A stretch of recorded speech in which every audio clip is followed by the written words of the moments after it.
In the world of artificial intelligence, unicorn status is rare, but in late 2025, a UK-based startup named Synthesia doubled its valuation to $4 billion, backed by Google Ventures. Why are investors pouring this much capital into a video tool? Because they are betting on a fundamental shift in how corporations communicate.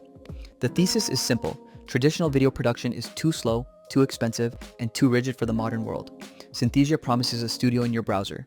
No cameras, no microphones, no actors, just text in, video out. But after extensive testing of their new 3.0 update, the question remains, is the technology actually ready to replace human presenters, or is this just expensive vaporware? For years, the biggest hurdle for AI video was the uncanny valley, that unsettling feeling when a digital face looks almost human, but not quite. The eyes were dead, the lips didn't match, the bodies were stiff. With the launch of Synthesia 3.0, the company introduced Express 2 avatars. These are built on a diffusion transformer model trained on thousands of hours of professional footage. The difference is immediately noticeable.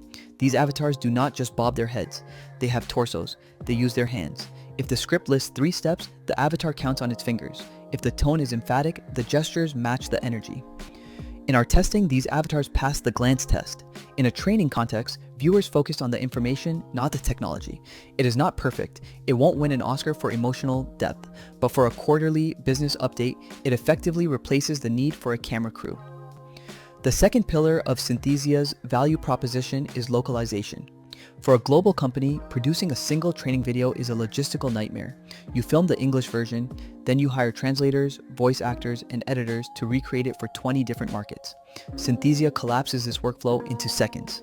The platform supports over 140 languages. We tested the nuance between Spanish from Spain and Spanish from Mexico. The AI didn't just translate the words, it adjusted the accent and the dialect. For a multinational corporation, this feature alone justifies the subscription cost. It turns a 6-week localization project into a 10-minute rendering task. However, the most futuristic development is something called video agents. This moves the technology beyond simple MP4 generation. Traditional video is passive. You watch it, video agents are interactive. They are designed for real-time simulation. Imagine a bank teller needing to practice handling a robbery situation or a difficult customer. Instead of watching a video, the employee speaks to the AI avatar. The avatar listens, processes the response, and reacts dynamically. This allows companies to train soft skills at scale, providing instant feedback without a human instructor present.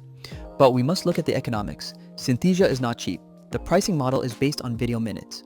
The starter plan costs $18 a month, but caps you at just 10 minutes of video. In the world of corporate training, where a single module can be 5 minutes long, you can burn through your entire monthly allowance in a single afternoon. Furthermore, there is the cost of content moderation. Because Synthesia targets the enterprise, their safety filters are aggressive. If you work in healthcare or biotech, you may find your scripts blocked by their automated systems, even if the content is benign. This is a tool designed for safe, corporate environments, not for edgy content creators. So, where does this leave us? If you are a YouTuber or a creative director, Synthesia is likely too rigid for you. You would be better served by tools like HeyGen, which offer more creative flexibility and generative features.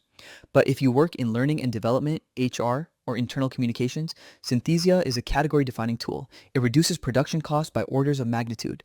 It solves the localization problem instantly. The $4 billion valuation is not hype.